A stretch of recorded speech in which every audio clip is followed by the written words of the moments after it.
암울한 도시를 가로지르는 전개밖에 알려고 나가게 미래를 향해 트로피켓 지구는 쌓인 여정 속에 우리 모두의 드라이브 함께 타고 가자 배터리 충전을 가는 힘을 파워 조용한 주행 세상이 믿는 기수가 조신한 지겹게 위로 나가는 발걸음.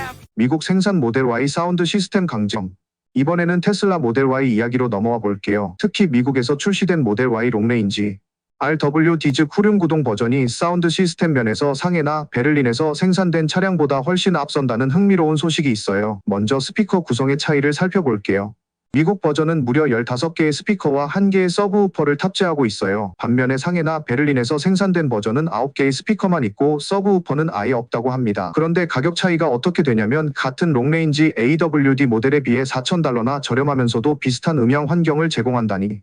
미국 소비자 입장에서는 정말 가성비가 뛰어나다고 할 수 있겠죠. 근데 잠깐 차 안에서 스피커가 왜 그렇게 중요한지 생각해 보신 적 있으세요? 차 안은 사실 움직이는 작은 방과 같아요. 매일 출퇴근 시간에 음악을 듣거나 장거리 여행 중에 팟캐스트나 오디오북을 즐길 때 공간감과 저음 중음, 고음을 균형 있게 들려주는 시스템은 운전의 피로감을 확실히 줄여줍니다. 제 경험을 하나 나눠드리자면 지난 금요일 퇴근길에 제가 좋아하는 팟캐스트를 들을 때였어요. 전에 베를린에서 생산된 모델을 시승했을 때는 저음이 살짝 부족해서 아쉬웠거든요. 그런데 미국에서 생산된 RWD 모델은 마치 운동의 현장처럼 확실한 펀치감을 살려줘서 정말 리듬에 몸을 맡기는 기분이었어요. 이런 차이가 장시간 운전할 때 얼마나 중요한지 모르실 거예요. 주행거리와 가격도 함께 비교해볼까요? 미국에서 생산된 RWD 모델은 연방 세액공제 적용 후 37,490달러에 판매되고 있고 EPA 기준으로 327마일을 주행할 수 있어요. 베를린에서 생산된 엔트리 모델은 WLTP 기준으로 533km 즉 약 331마일 정도 주행이 가능하지만 9개 스피커만 탑재하고 있죠. 상해에서 생산된 엔트리 모델은 CLTC 기준으로 593km 약 258마일 정도 주행이 가능하고 역시 9개 스피커만 있습니다. 물론 베를린이나 상해의 엔트리 모델은 롱레인지가 아니라 기본형이라 음향 시스템의 차이가 있는 게 합리적으로 보일 수도 있어요.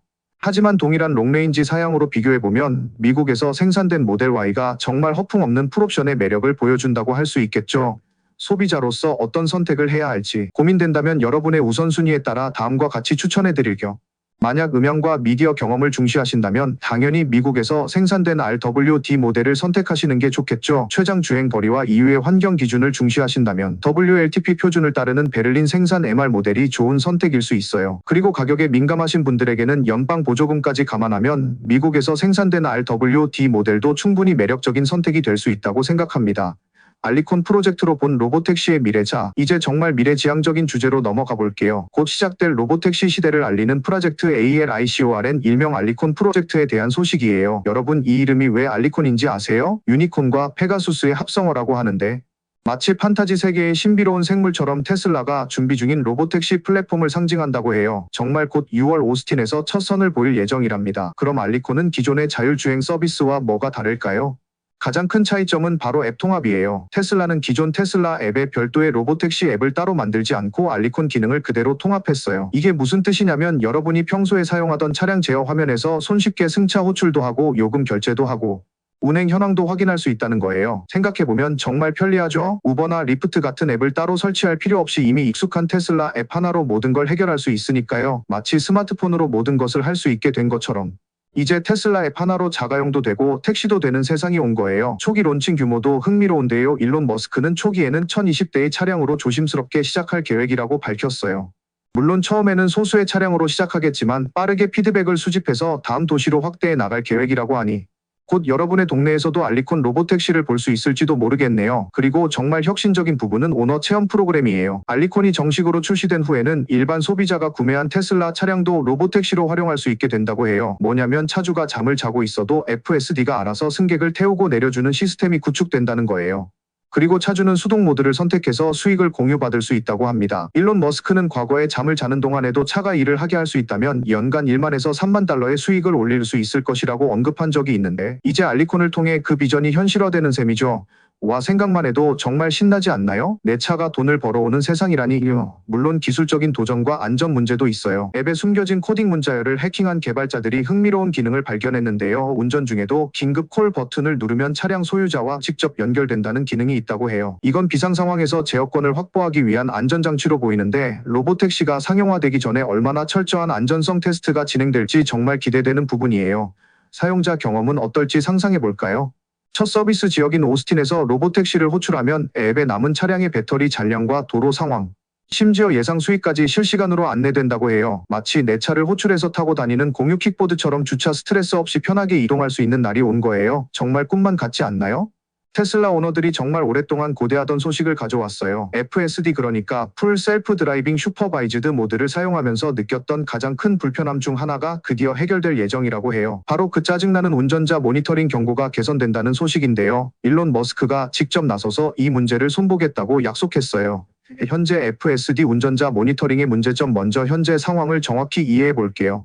최신 FSD 시스템은 실내 카메라를 통해 운전자의 시선과 손의 위치를 실시간으로 감시하고 있어요. 물론 이건 안전을 위한 필수적인 기능이죠. 자율주행 중에 운전자가 졸거나 휴대폰을 보고 있으면 정말 위험하니까요. 하지만 문제는 이 시스템이 너무 민감하게 작동한다는 거예요. 실제 도로 위에서는 당연히 해야 하는 행동들, 예를 들어 방향 지시등을 켤 때 잠깐 고개를 돌리거나 사이드미러로 차선 변경 전에 안전 확인을 할 때, 심지어 히터 온도 조절을 위해 잠깐 중앙 디스플레이를 볼 때조차도 도로를 주시하세요 라는 경고가 뜨고 차량이 갑자기 속도를 줄이거나 최악의 경우 FSD가 완전히 해제되는 상황이 발생했어요. 제 친구 마이크는 실제로 출퇴근길에 FSD를 항상 사용하는데요. 어느 날 저에게 전화해서 야, 나 오늘 차선 변경하려고 사이드미러 한번 봤다가 경고음 들어서 깜짝 놀라 핸들 꽉 잡았어. 그런데 또 울리더라고.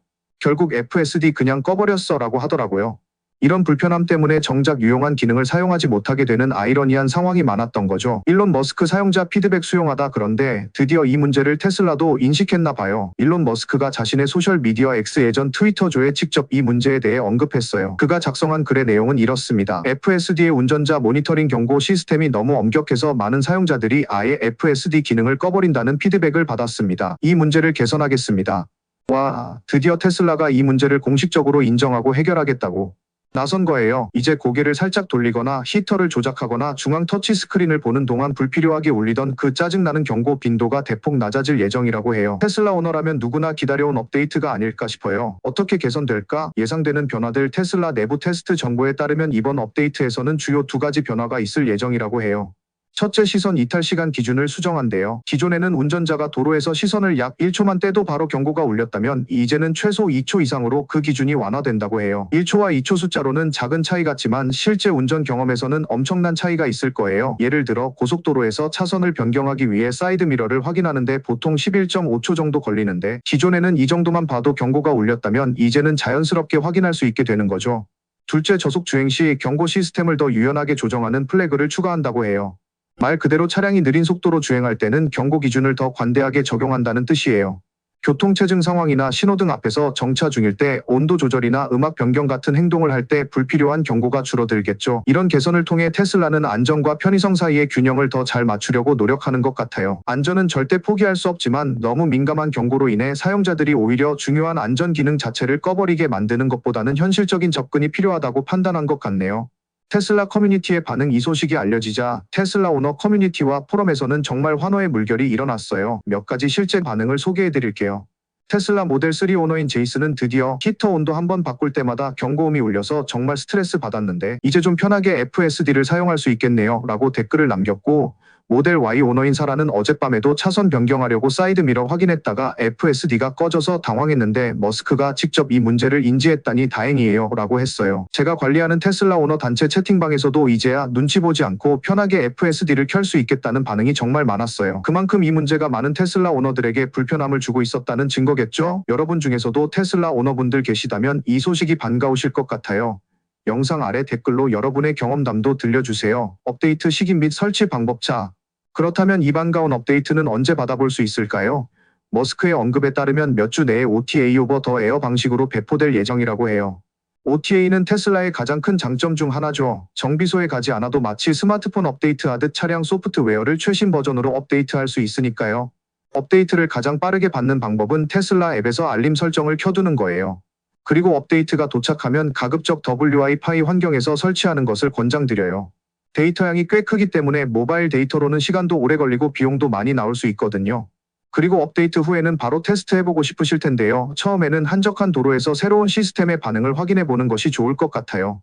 아무래도 민감도가 달라지는 것이니 적응 시간이 필요할 수 있으니까요. 혹시 테슬라 오너는 아니지만 자율주행에 관심 있으신 분들도 많을 것 같은데요. 여러분이 가장 기대하는 자율주행 기능은 무엇인가요? 이것도 댓글로 공유해 주시면 다음 콘텐츠 제작에 큰 도움이 될 것 같아요.